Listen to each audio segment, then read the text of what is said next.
Jornal em Foque. Apoio Unisanta, Universidade do Grupo de Excelência do MEC. Boc News, o jornal gostoso de ler e bom de negócios.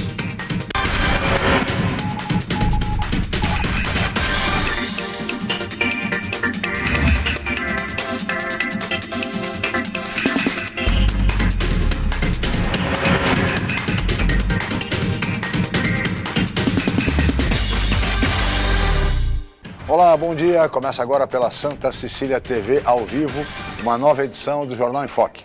E nesta segunda-feira, dia 17 de março, nós estamos recebendo com muito prazer o auditor fiscal da Receita Federal, Renato César Leite, que foi superintendente da mesma Receita aqui em Santos, e o colega jornalista, consultor econômico e ex-secretário de Finanças da Prefeitura de Santos, Rodolfo Amaral.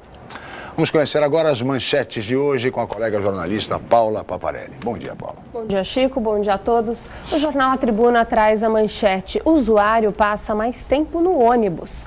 Na Folha de São Paulo, Crimeia opta por se unir à Rússia. Estados Unidos e União Europeia criticam.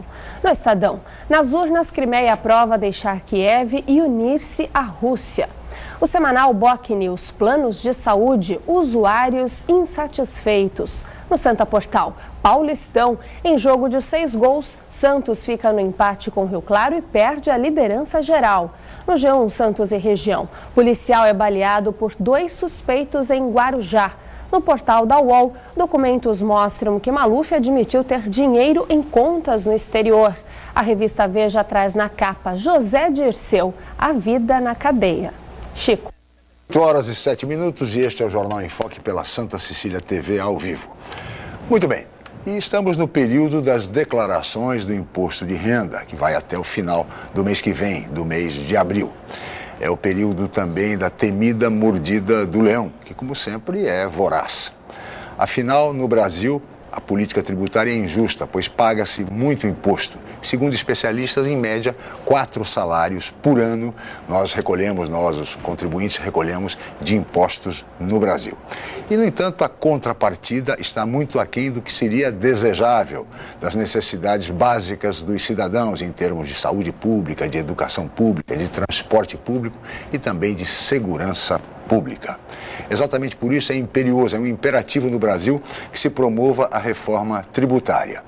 E, para tanto, neste ano eleitoral, seria indispensável que os candidatos à presidência da República inserissem na pauta de negociações exatamente a reforma tributária, entre tantas outras reformas que o Brasil requer. O que se espera um compromisso dos nossos candidatos à presidência da República no sentido da reforma tributária e no sentido das propostas que tem a oferecer ao Brasil. No programa de hoje nós vamos, é claro, debater imposto de renda, tirar dúvidas dos nossos telespectadores, já que os nossos convidados conhecem muito bem, são especialistas nessa questão. Mas tudo isso vocês acompanham assim que a Paula Paparelli informar a previsão do tempo e o movimento de balsas e estradas para hoje. Paula.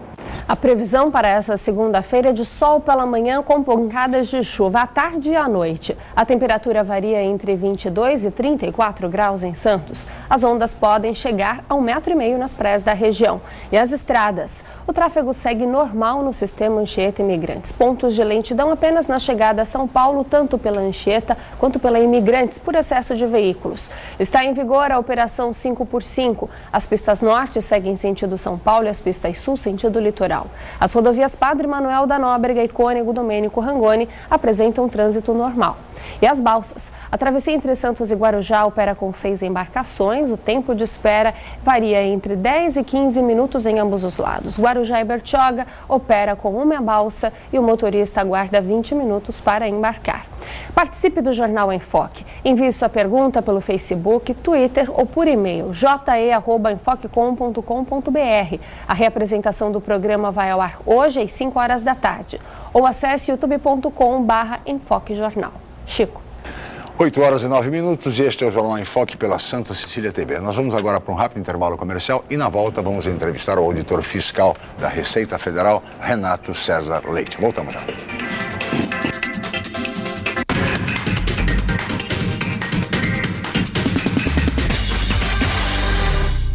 Academia Unisanta. Bem-estar, saúde e qualidade de vida. Mais de 80 aparelhos de última geração. Profissionais qualificados para orientar as atividades de modo personalizado. Ambiente agradável com muito conforto para todas as idades. Musculação é na Unisanta. Academia Unisanta. Dê uma força para a sua saúde. Informações 3202-7126. O Jornal Boc News está mais perto de você. O semanário que tem na credibilidade a sua marca registrada está disponível em todas as bancas da Baixada Santista. É isso mesmo. Nas 9 cidades da região, você encontra opinião com credibilidade e informação de qualidade sempre aos finais de semana. E o melhor, pelo valor de apenas uma moeda. Peça o Boc News ao seu jornaleiro. Jornal Boc News, gostoso de ler e bom de negócios.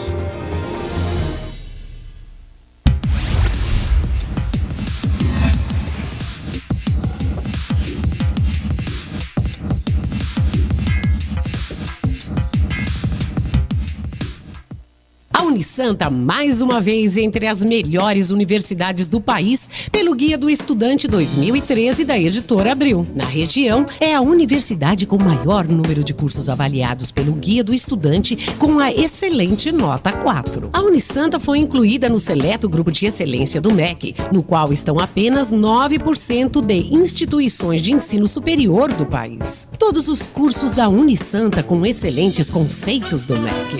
Uma grande vitória pelo esforço de funcionários, professores, alunos, ex-alunos e diretores. Universidade Santa Cecília, excelência em educação. Todo mundo gosta de festa. E tem festa de todo tipo. Tem festa de 2, 3, milhares de pessoas. Tem festa que todo mundo se veste igual. E festa que todo mundo se veste diferente. Tem época de festa e festa fora de época.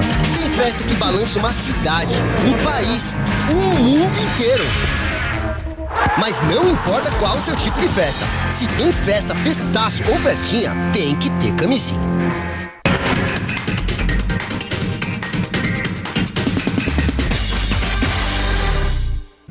Muito bem, estamos de volta com o Jornal em Foque desta segunda-feira, dia 17 de março.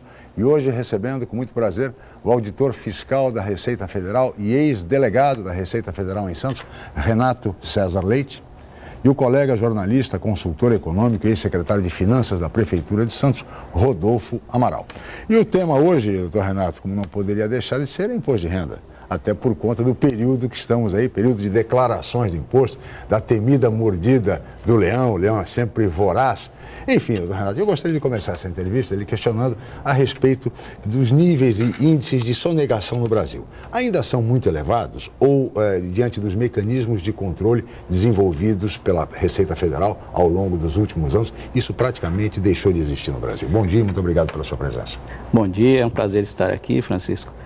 A sonegação, um dos últimos estudos que eu tive acesso, dizia, principalmente levando em conta os tributos também estaduais, municipais, estaria na ordem de 1 por 1, o que é bastante preocupante, né? Claro. Então, para cada um arrecadado, um sonegado.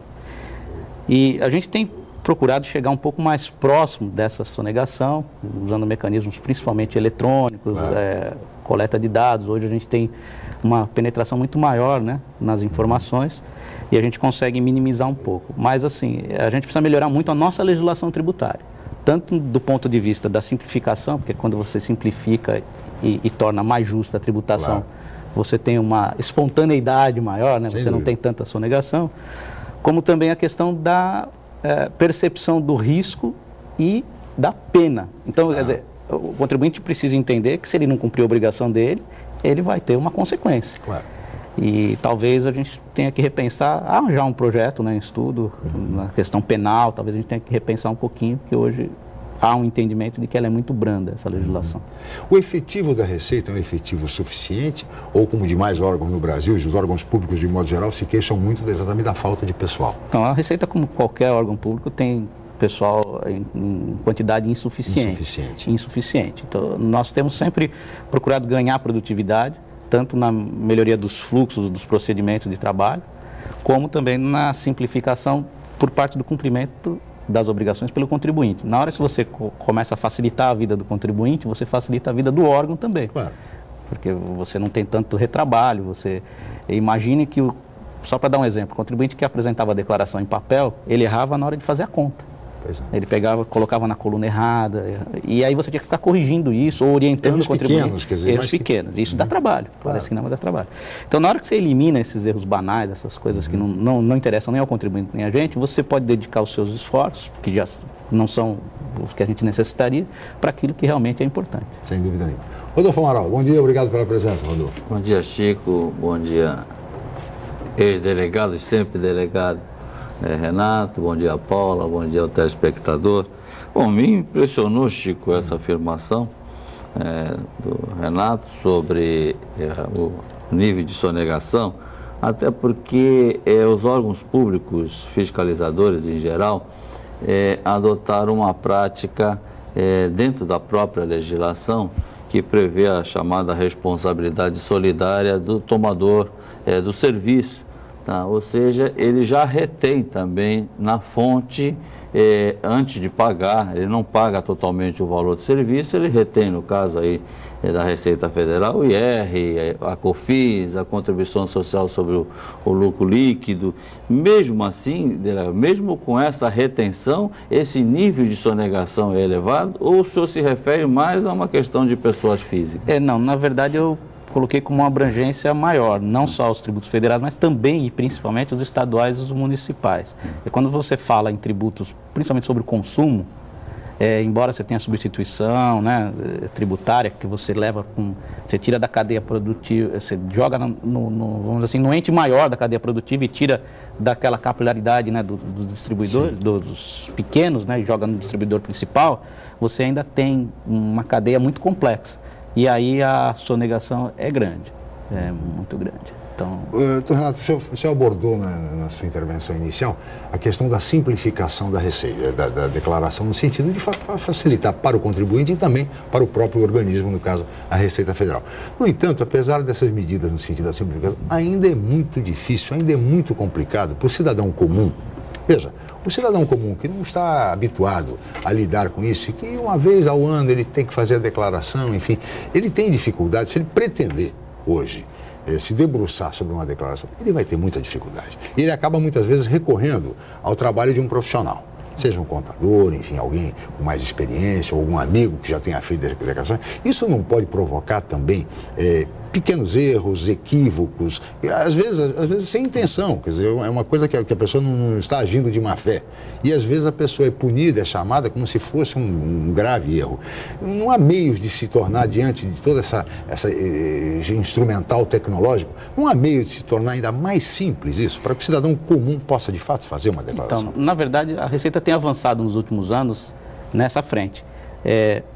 Esse ano, por exemplo, se você quiser importar os seus dados, se você tiver certificado digital, que ainda a maioria da população não tem, mas uma grande parte tem, mas mesmo quem não tem poderia usar o certificado por meio de uma procuração, alguém que tenha, passa a procuração e aí você usa o certificado dessa pessoa.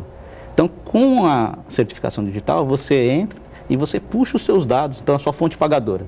Os dados que ela informou para a Receita, você puxa aqueles dados automaticamente para a declaração, então você já não vai errar no preenchimento disso. E o próprio sistema também vai preencher algumas outras informações para minimizar essa questão dos erros. Agora, uma outra coisa que a Receita avançou muito é na questão da ajuda. Então, hoje o programa ele é muito amigável. Então, se você tem dúvida de preenchimento de um determinado campo, na própria declaração você tem lá as informações do que pode fazer, como deve fazer. Se você tiver alguma outra dúvida, eu trago aqui um perguntão, né, que a gente tem, perguntas e respostas. Eu trouxe do ano passado porque eu não quis gastar papel esse ano imprimindo, eu baixei direto no aplicativo do smartphone e consulto por ali. Mas você tem 700 perguntas e respostas com a maioria das dúvidas. E isso não precisa baixar em papel não, está no próprio site. Você entra lá no site ou no próprio programa, você tem as respostas. Então, assim, o cidadão que declara, a maioria da população que declara, que a gente entende que minimamente tem alguma dificuldade, mas também minimamente tem alguma condição de entender o que está escrito, ele lendo isso, vendo ajuda e com as próprias funcionalidades do programa, não vai ter tanta dificuldade. Se ele precisa recorrer a um terceiro, é porque ele tem operações um pouco mais complexas. Aí não é o cidadão comum. É o cidadão que tem aplicação em bolsa de valores, que tem imóveis que ele vendeu, que tem transações que fogem da média da população. Eu digo, Renato, veja assim, se uma apostila como essa, quer dizer, traz 700 perguntas, 700 perguntas. Imagine o cidadão não tem nem tempo, nem vai saber, nem vai ter conhecimento para entender o que tem aqui. Não, mas é que ela é separada por ela é exaustiva, ela quer abranger. Então, por exemplo, você tem tópicos. Aí você quer saber, por exemplo, obrigatoriedade, quem está obrigado. Então tem 4, 5 perguntas sobre quem está obrigado, 4, 5 perguntas sobre dependentes, 4, 5 perguntas. Então ele separa por tópicos. É mais fácil. Ele vai lá e fala, o que eu quero saber? Comprovante de rendimentos. Se não for entregue, o que eu faço? Ele vai lá na pergunta específica, não precisa ler as 700. Sim. Mas, de qualquer forma, eu insisto nesse aspecto, que essa é uma dificuldade recorrente. A gente conversa com pessoas e tal, e percebe-se que as pessoas têm naturalmente recorrem a um terceiro, a um contador, para ajudar, enfim, isso é mais fácil. Agora, um outro aspecto, que é isso também precisa tentar desmistificar, é assim, se o cidadão errou, e principalmente as pessoas de bem cometem um erro por algum equívoco, né, matemático, digitação. Isso. Ele vai e retifica a declaração. A Receita hoje, de uns tempos, de uns 3, 4 anos para cá, ela tem sido muito amigável nesse trato com o contribuinte. Então, antes de autuar, a gente já informa, tem um extrato que está disponível na internet para dizer, ó, sua declaração tem essa inconsistência. Se você errou aí no preenchimento... O cidadão é informado que já... Ele consultando a internet, ele já vê, olha, tem um erro aqui, qual é o erro? É esse aqui. Opa, então vou corrigir. Ele já faz a retificação da declaração. Essa é uma boa medida, importante no sentido de auxiliar. Só para você ter uma ideia, eu puxei lá a estatística, hoje nós temos declarações em malha ainda de vários anos, né? Mas do ano passado, ainda em malha, nós temos umas 11 mil declarações, 10, 11 mil declarações. Isso aqui na Baixada? Na Baixada e região, né? Desde Bertioga até Registro. Então, assim, quando as declarações foram entregues no ano passado, ao final da entrega, há um primeiro lote que cai em malha.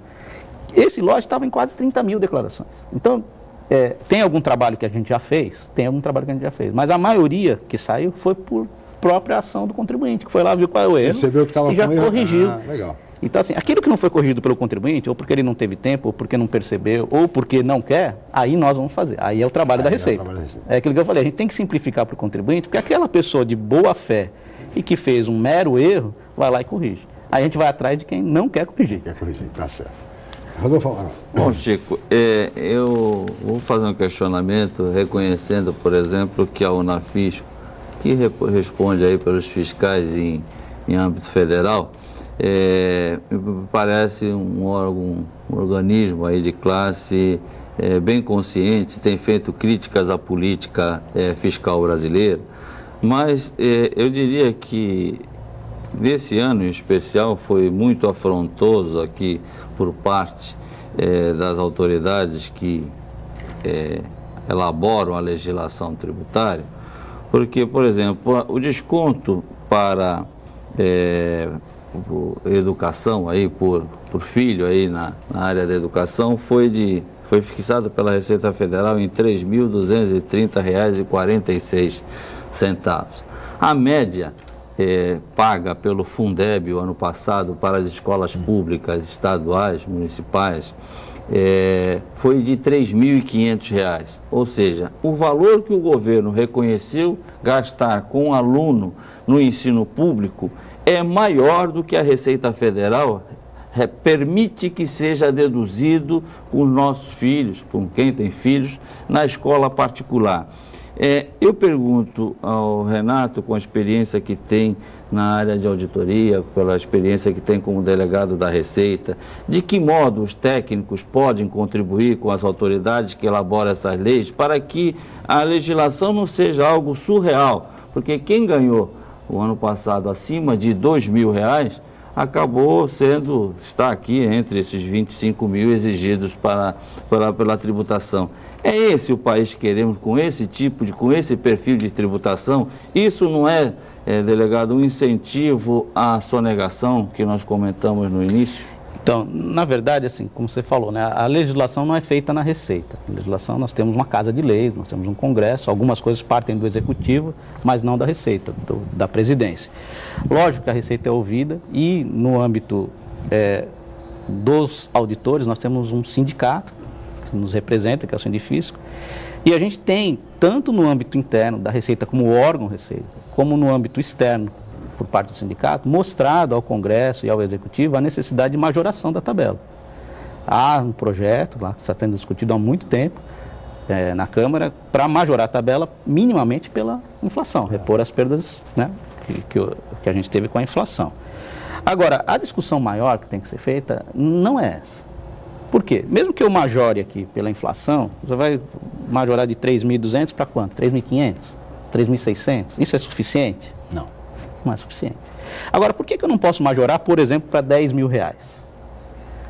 Toda vez que eu faço uma majoração de dedução, é como se eu estivesse reduzindo o imposto, porque na prática é isso que acontece. Então, é uma renúncia fiscal. Então, se vai entrar menos dinheiro para o governo tem um orçamento. Ele tem lá uma conta. Eu brinco que é a história da pizza. A pizza está posta na mesa, alguém tem que pagar aquela pizza. Então, se você vai pagar menos, ele vai pagar mais, eu vou pagar mais. Então, a gente tem que ver, essa conta não vai fechar. Ou eu vou diminuir o tamanho da pizza, ou seja, o orçamento tem que ser enxugado, eu tenho que cortar alguma despesa, ou eu tenho que fazer com que alguém pague aquilo que alguém está deixando de pagar. Então, nós vamos majorar outro tipo de tributo, que é o que o governo faz. Então, tira de alguém e outro alguém vai pagar. Então, a sociedade precisa participar dessa discussão. Tudo bem, queremos aumentar a dedução por dependente, queremos aumentar a dedução de instrução, despesas com instrução. A conta tem que ser paga por alguém. Ou tem que ser reduzida a despesa. Mas não seria mais justo, delegado, que, por exemplo, se... eu não sou mais delegado. Não, o nosso delegado atual é o doutor Ailton. Mas aí o protocolo acaba... Mas não seria mais justo que a Receita Federal, por exemplo, eliminasse a faixa dos 7.000%, trabalhasse com faixas mais elevadas e com valores mais elevados, já que o país aguarda até hoje a tal chamada tributação das grandes fortunas? Quer dizer, não seria uma forma de se promover uma justiça? Até porque eu peguei aqui os dados da própria Receita Federal, da arrecadação de imposto de renda em 2013 foi de 300.513 bilhões de reais no ano passado, 2013.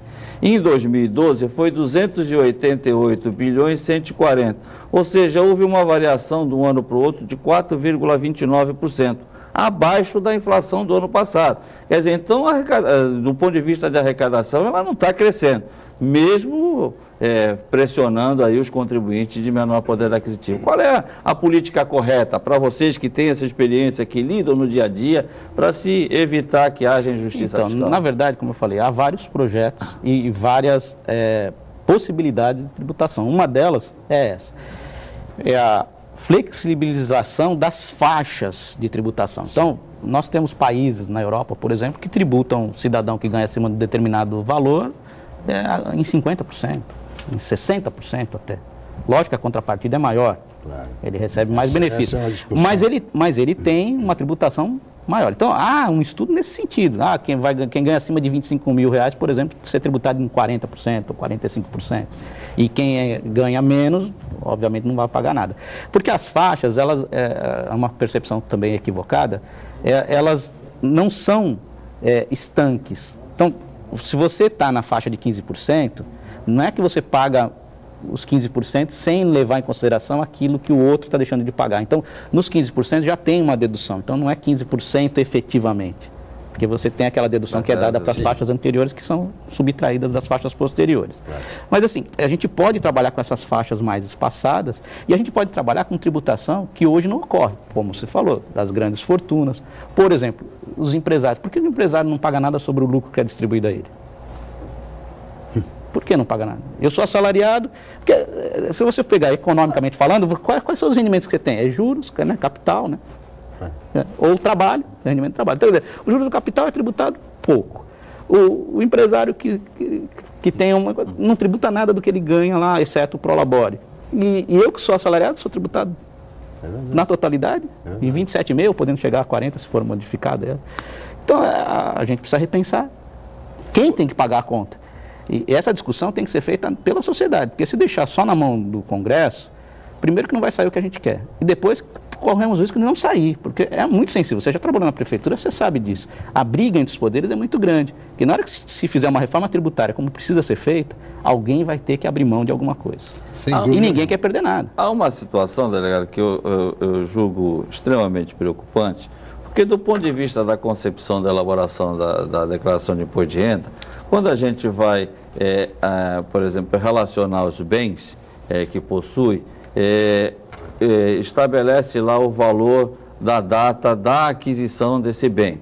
Só que a gente pega, por exemplo, a declaração de imposto de renda aí de políticos, quando eles fazem a declaração para sair candidato, a gente vê imóveis de 20 mil reais, 30 mil reais, quer dizer, valores simbólicos. Ocorre que no momento da venda tem o tal do lucro imobiliário, e nós tivemos aí, pelo menos nos últimos anos, uma explosão imobiliária enorme. Como deve agir o contribuinte? Porque ou ele tem aquele valor de face que colocou lá histórico no seu imposto de renda, ou então ele tem o valor venal do IPTU, do carnezinho de IPTU, para, enfim, verificar o seu lucro imobiliário. Qual é a recomendação técnica que a Receita dá para esses casos? Porque na hora que ele vai se desfazer do imóvel, ele toma lá 15% de imposto de renda e a dor é elevada. Mas, doutor Renato, você vai responder essa indagação sobre o lucro imobiliário no próximo bloco. Nós vamos para um rápido intervalo, voltaremos em seguida para o Jornal em Foque.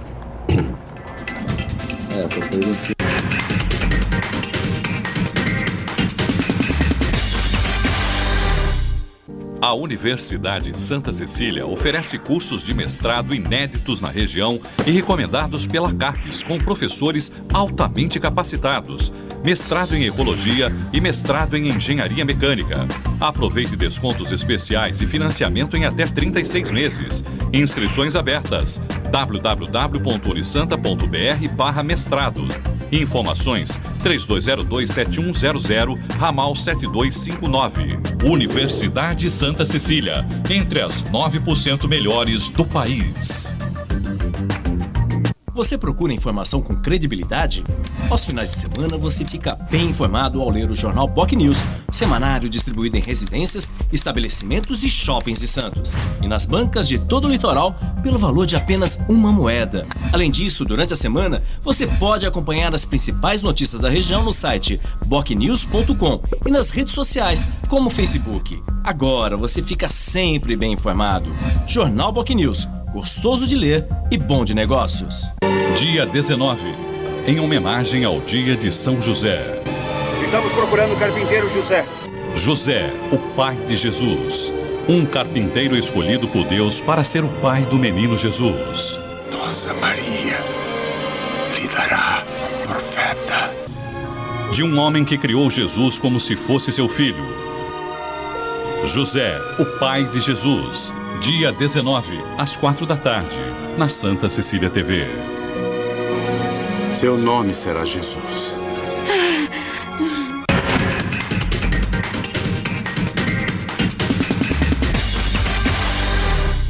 Muito bem, estamos de volta com o Jornal em Foque nesta segunda-feira, dia 17 de março, e hoje recebendo com muito prazer o auditor fiscal da Receita Federal, ex-delegado da Receita em Santos, Renato César Leite, e o colega jornalista, consultor econômico e ex-secretário de Finanças da Prefeitura de Santos, Rodolfo Amaral, que deixou no bloco anterior, doutor Renato, uma pergunta com relação ao lucro imobiliário, porque nós lançamos o valor do imóvel quando dá origem e isto não é reajustado durante as declarações. Tá certo? E diante da explosão imobiliária, do valor venal hoje muito maior daquele valor de origem, como é que se estabelece, como é que se pode corrigir essa situação, doutor Renato? Então, na verdade, a legislação permitiu, para quem tem imóveis muito antigos, que em 95, ao final de 95, se fizesse a atualização desses valores, usando a UFIR de janeiro de 96. Então, quem quis fazer isso, fez essa atualização dos valores para não deixar os valores tão defasados. A partir dali, não. O valor é o valor histórico e é o valor da aquisição.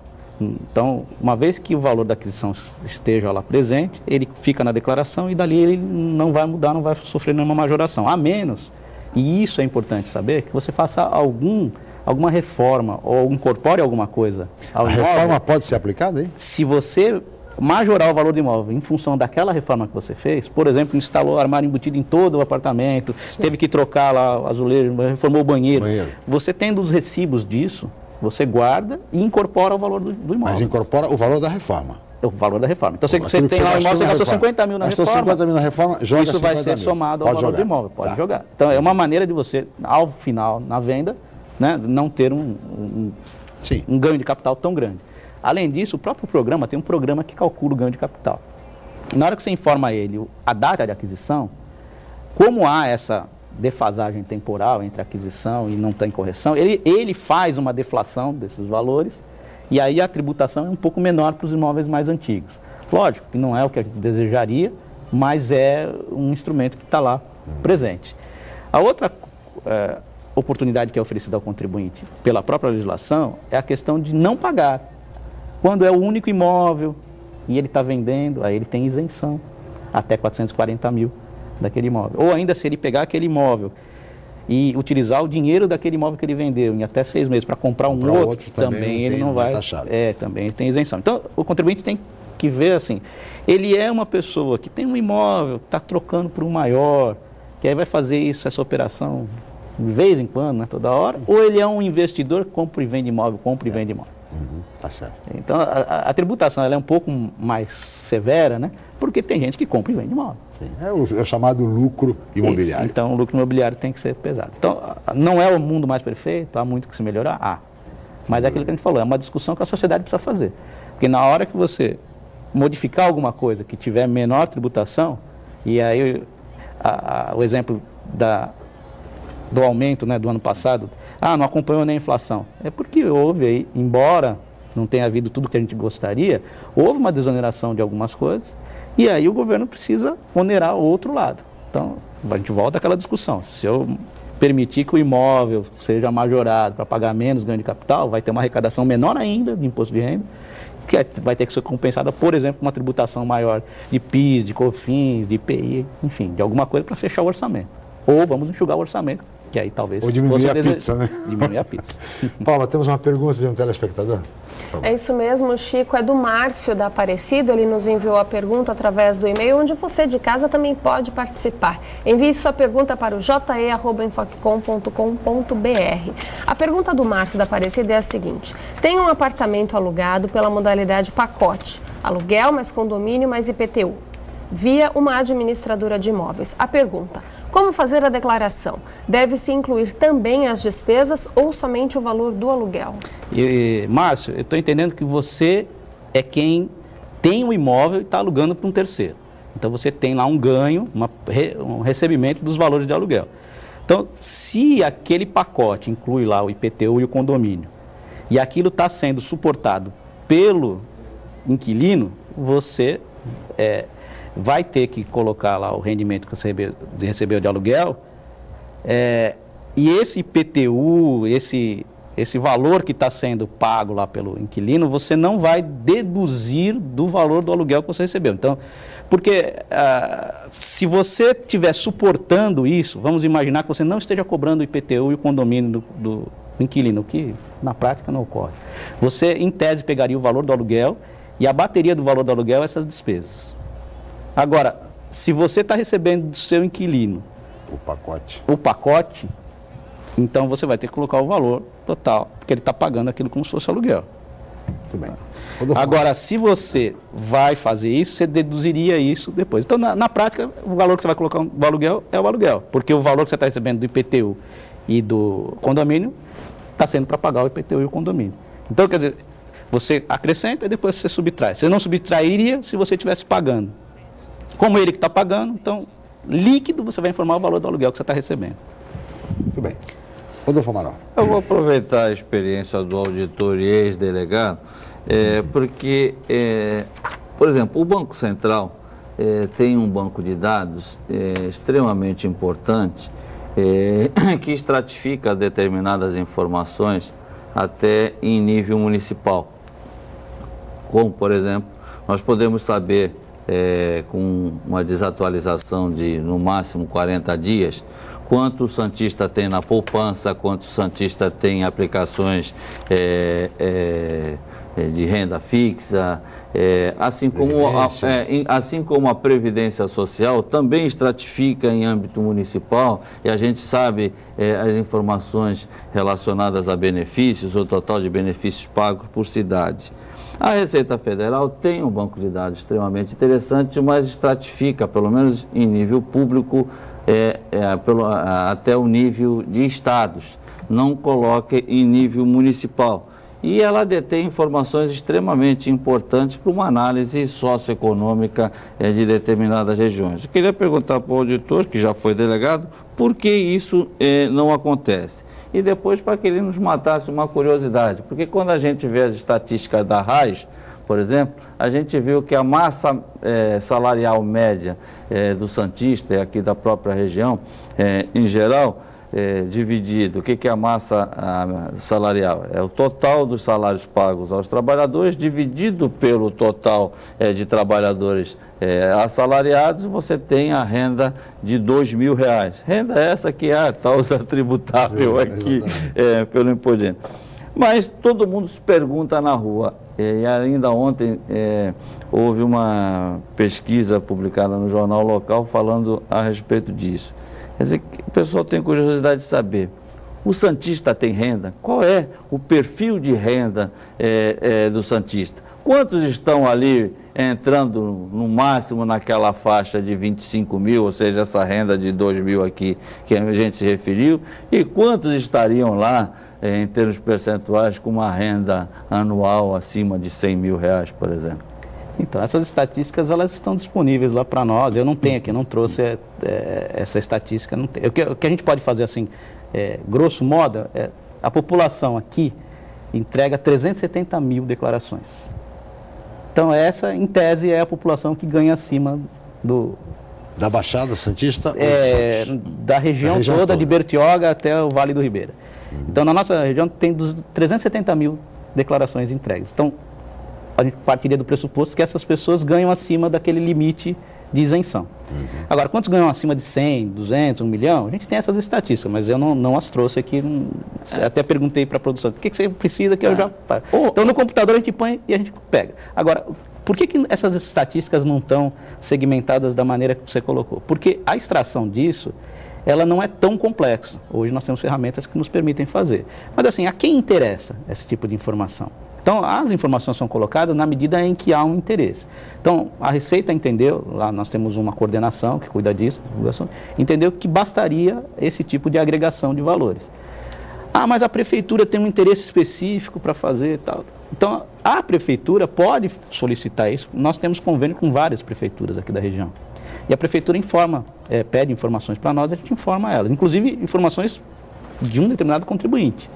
Isso, com um convênio, a gente pode fornecer. O que a gente não poderia fazer de público. Eu não posso virar público e falar, o Rodolfo ganha tanto, o Francisco ganha tanto. Eu não posso, porque eu estaria quebrando o sigilo fiscal de vocês. Claro. Então, as informações têm que vir de uma maneira agregada, minimamente agregada. Mas, por exemplo, houve época em que isso era possível de ser mensurado, e a gente percebia que Santos participava com quase, não chegava a 1%, mas dava 0,96%.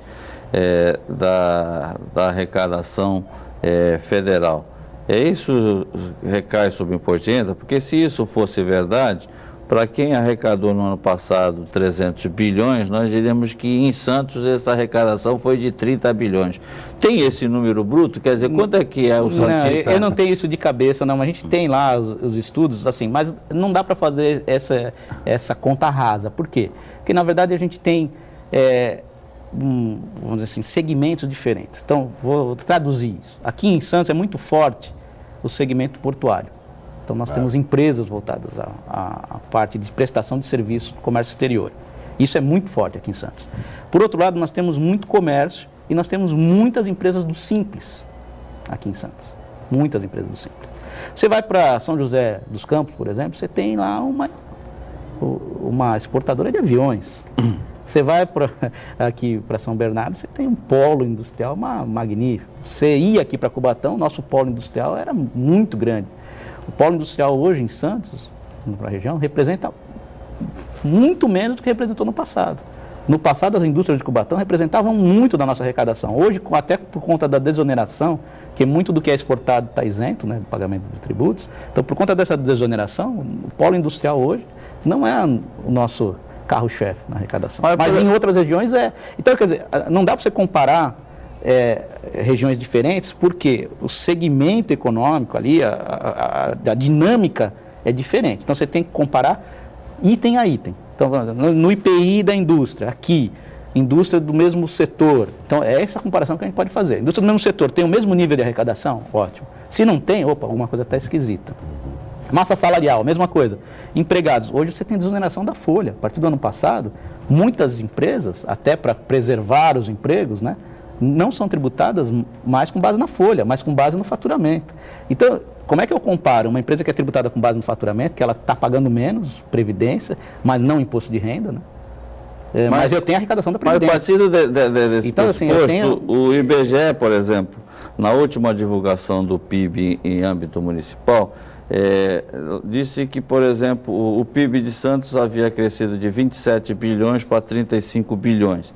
E quando você vai ver o componente PIB, o fator imposto, que é um dos componentes, a gente vê aí que mais de 30% do PIB de Santos está imposto, e eu associo isso provavelmente ao imposto de importação, pelo fato da Receita Federal estar aqui e pelo fato de o governo federal arrecadar quase 25 bilhões de imposto de importação. E como o Porto de Santos tem aí, sei lá, quase que 50% dessa movimentação, estaria forjando um PIB local isso? Então, na verdade, a gente tem que separar um pouquinho as coisas, né? Aqui em Santos a gente tem duas unidades, né? A delegacia, na qual eu trabalho, que cuida de tributos internos, e a alfândega do Porto de Santos, que cuida de comércio exterior. E que é a maior alfândega aqui do Brasil e da América Latina, não, mas da América do Sul, com certeza. Então, assim, nós temos uma arrecadação muito grande, muito grande. A arrecadação de tributos de comércio exterior, principalmente na importação, porque na exportação a gente não tributa nada, raríssimas exceções, ela é muito grande. Então, isso acaba dando um reflexo. Então, assim, o crescimento do PIB tem a ver com o comércio? Tem, não tem dúvida nenhuma, que é o comércio exterior que alavancou esse crescimento do PIB. Agora, quanto que isso traz de reflexo em termos de arrecadação tributária? Ele não é proporcional. Ele não é proporcional por quê? Porque a tributação... não fica. Não fica. Tá certo. Então, Renato, peço sua licença, Rodolfo, nós vamos para mais um rápido intervalo, voltaremos em seguida para o Jornal em Foque.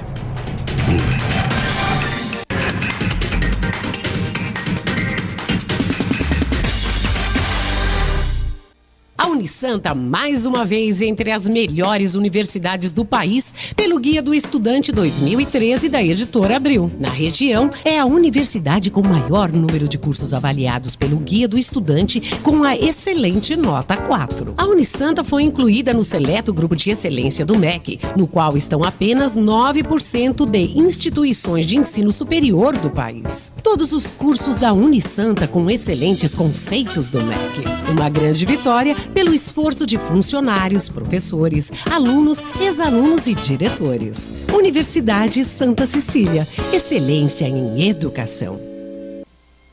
O Jornal Boc News está mais perto de você. O semanário que tem na credibilidade a sua marca registrada está disponível em todas as bancas da Baixada Santista. É isso mesmo. Nas 9 cidades da região, você encontra opinião com credibilidade e informação de qualidade sempre aos finais de semana. E o melhor, pelo valor de apenas uma moeda. Peça o Boc News ao seu jornaleiro.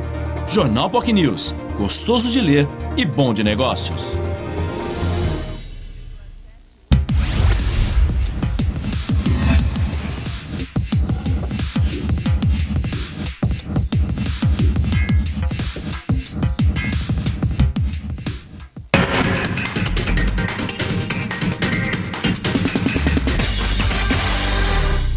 Muito bem, estamos de volta com o Jornal em Foque desta segunda-feira, 17 de março, e hoje recebendo com muito prazer o auditor fiscal Renato César Leite e o colega jornalista, consultor econômico Rodolfo Amaral. E agora nós vamos para mais uma pergunta de um telespectador. Paulo. Chico, a Neide do Marapela faz uma pergunta bem atual ao senhor Renato. É recomendável fazer a declaração do imposto de renda via tablet? Quais as vantagens e os cuidados que deve-se ter?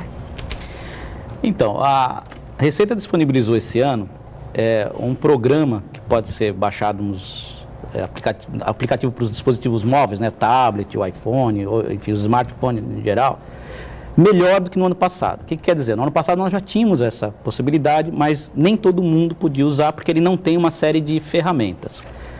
Esse ano, 90% do pessoal que declara, a gente entende que pode fazer por meio desses aplicativos.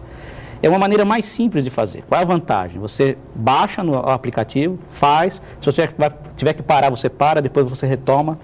Sim. Talvez até no outro aplicativo, começou no tablet, depois você passa para o smartphone, continua fazendo. Uhum.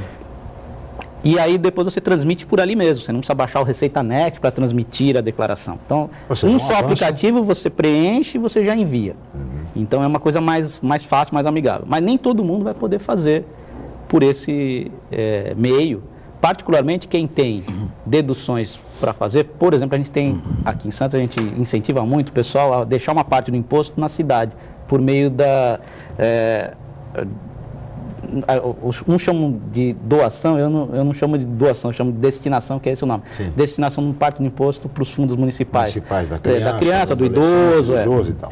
Então, assim, se a pessoa quer fazer essa dedução, eu mesmo faço essa antecipação e depois eu deduzo. Não pode fazer por aplicativo, não pode fazer com a utilização do aplicativo, tem que fazer na própria declaração no desktop, no computador normal. Uhum. Além disso, quem tem lá livro caixa, que tem que importar isso, que tem que importar algum outro aplicativo que gerou, por exemplo, de ganho de bolsa, ganho de capital, que aí tem que importar isso para a declaração, também não vai conseguir fazer com o aplicativo. Uhum. Agora, para a maioria da população, vai conseguir fazer pelo aplicativo de uma maneira mais fácil. Mais simples. Isso. Um cuidado que deve ter, para quem tem iPhone, principalmente, ou um aplicativo que usa o iOS, que é o programinha lá, o sistema operacional lá do smartphone, depois que fizer e transmitir a declaração, salvar isso, porque ele não salva automaticamente. O Android salva automaticamente. Uhum. O iPhone não. Então você corre o risco de perder se você não salvar. Uhum. E a outra coisa que também não dá para fazer pelo aplicativo ali do smartphone e do tablet é a impressão. Eu, por exemplo, tenho no meu celular um aplicativo que eu tenho uma foto aqui, mando para minha impressora, que é Wi-Fi, e imprimo. Não dá para fazer isso na declaração, não consigo imprimir direto do smartphone. Eu tenho que salvar num outro dispositivo, aí sim num computador normal, e aí do computador eu faço a impressão. E aí faz a impressão. Tá certo. Muito bem, de qualquer forma, é um avanço. É um avanço, e facilita evidente, muito facilita muito. A gente estima que 90% da população pode usar esse aplicativo. Muito bem. Então, Renato, uma outra questão é a reforma tributária. Eu queria ver a sua avaliação. Como é que o senhor vê a possibilidade de uma reforma tributária no Brasil profunda, principalmente neste ano, que é um ano eleitoral, e o que se espera é que os grandes temas nacionais, e as reformas estão incluídas, inseridas, evidentemente, nesses grandes temas, elas sejam debatidas em profundidade pelos candidatos. A última campanha presidencial deixou muito a desejar nesse sentido. O debate foi um debate insignificante, praticamente irrelevante para as questões fundamentais do Brasil. E o que se espera é que agora, principalmente a questão das reformas, seja tocada pelos nossos candidatos com compromissos assumidos, enfim, com a devida seriedade. O senhor acredita numa reforma tributária, já que nós vamos depender, evidentemente, do Congresso Nacional. Este Congresso que, inclusive, recentemente houve aí uma matéria mostrando que até mesmo tratamento dentário com ouro sendo custeado por todos nós contribuintes para os nossos senadores da República. O senhor acredita na reforma tributária? A reforma tributária é necessária. Agora, ela não é simples de fazer. Até porque envolve vários entes federativos. E é uma correlação de forças. E, como eu falei, ninguém quer perder nada. Então, não vai fazer da noite para o dia. Se fizer a toque de caixa, vai ser mal feito. Vai ser um remendo na legislação. Ou vai ser um arremedo de reforma. Não será a reforma que a gente precisa. Então, essa construção, ela é uma construção demorada e é uma construção que tem que ser feita de forma responsável. Claro. Você imagina, então eu vou fazer a reforma tributária agora para ganhar a eleição. Não dá para fazer, porque eu tenho orçamento para cumprir. Eu não posso simplesmente, vou desonerar todo mundo, tá, e quem paga a conta da pizza, como a gente falou? Então, a coisa precisa ser negociada, porque senão também não passa no Congresso. Não adianta um candidato falar assim, não, eu vou fazer a reforma, tá? Com um novo Congresso. Com um novo esperar Congresso. A eleição e a partir daí com um novo Congresso. Essa construção não deve ser feita no momento da eleição. Ela pode se iniciar. Claro. Ele deve colocar as linhas gerais. Aprofundar o debate. Claro. para que seja feita a partir do novo governo e a partir do novo Congresso. Porque não se pode fazer, evidentemente, uma reforma desse porte, não apenas a tributária, mas também a política, a reforma do Estado brasileiro, enfim, com um Congresso em fim de mandato, evidente. Agora, não sejamos ingênuos, né? E isso vale para tudo, inclusive para a Copa, né? Quando escolheram fazer a Copa, não vou entrar no mérito, tá? Só estou entrando na questão temporal. O Brasil vai sediar a Copa. Ah, que beleza, todo mundo bateu palma, fez festa. Aí agora o pessoal vai à rua, não, a Copa é ruim e tal, não sei o quê. Essa discussão não tinha que ter sido feita lá atrás. Não tinha que ter sido uma discussão permanente, não só da Copa, mas de tudo. Por que eu estou gastando dinheiro com estádio se eu poderia estar tendo saúde? Por que eu estou gastando dinheiro construindo uma usina se eu poderia estar fazendo outra coisa? A população precisa participar dessa discussão. Precisa participar não no momento da eleição, só no momento da eleição, precisa participar cotidianamente. Claro. Há um site da CGU, site da Transparência, tudo mais, que você consegue enxergar o que está sendo gasto, quem está gastando, como está gastando, de quem está comprando, quantas pessoas acessam esse site. Quantas pessoas vão lá verificar quanto que o seu município recebeu de recursos? Há pessoas como o senhor, pessoas como Rodolfo Amaral, enfim, que está sempre atento a isso, mas é uma minoria, sem dúvida. Então a população precisa participar dessa discussão. Talvez tenhamos que pensar, não num plebiscito, porque não é votação, mas criar grupos com pessoas esclarecidas, com pessoas que conheçam o assunto, para discutir e subsidiar. Oferecer sugestões, evidentemente, claro. Rodolfo Amaral. Chico, tem vários aspectos. Primeiro, para nós mortais, quando falamos em reforma tributária, nós pensamos em diminuição de impostos. Os governantes, quando falam em reforma tributária, eles falam mudança no sistema de partilha entre eles, não em redução de impostos.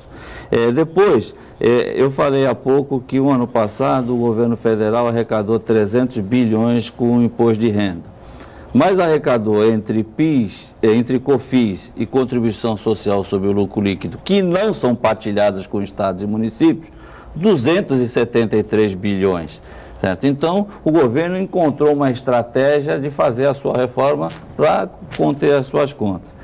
Eu fiz um estudo, Chico, que a gente vai divulgar para a imprensa a partir de hoje, entre 2000 e 2012, que acusou que houve um crescimento dos créditos inscritos na dívida pública da União, estados e municípios, nesse período de 2000 a 2012, de 526%, e chegamos a casa, em final de 2012, de 2 trilhões de reais inscritos em dívida ativa, sendo 1 trilhão e 300 bilhões de reais, ou 67%, créditos pertinentes à União.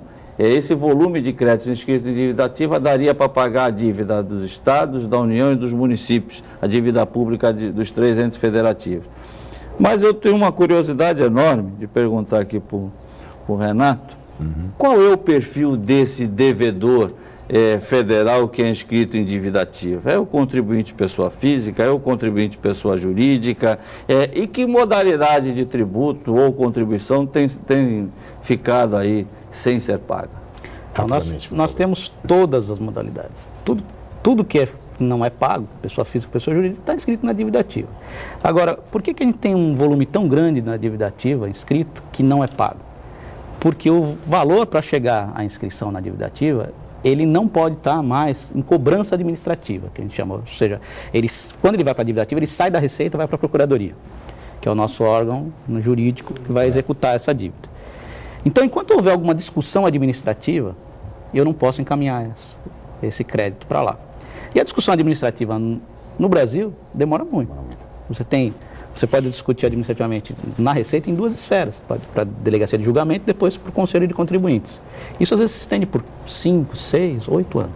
Quando não se fala em discussão judicial, que aí é perder de vista. Então, assim, enquanto você tem uma discussão, você não pode encaminhar. E aí você demora muito. Quando você encaminha, de repente aquela empresa nem existe mais. Aí quem deve mais, o pobre ou o rico? Não. Quem deve mais, normalmente, é o rico, porque o pobre não estaria sendo tributado nesse... Porque essas autuações, normalmente, são autuações que a Receita faz. O pobre paga as suas contas em dia. O pobre, ele paga o imposto indireto, né? Ele paga sem sentir, que é no consumo. No consumo, no arroz, no feijão, enfim, tudo isso. Então, Renato, nós teríamos muito a conversar, mas infelizmente, o senhor sabe, somos limitados pelo tempo. Eu queria agradecer muito a sua presença aqui no Jornal em Foque. Muito obrigado. Eu é que agradeço, conte com a gente quando precisar. Muito obrigado. Rodolfo Amaral, mais uma vez, muito obrigado pela presença. Nosso comentarista Rodolfo Amaral. Agradeço ao delegado Renato César Leite, ao Rodolfo Amaral, a Paula Paparelli, a toda a equipe, especialmente a você, telespectador, pela atenção, pela audiência, pelo carinho. Amanhã estaremos de volta em mais uma edição do Jornal em Foque a partir de 8h05. Mais uma vez, muito obrigado e até amanhã. Jornal em Foque. Apoio Unisanta, Universidade do Grupo de Excelência do MEC.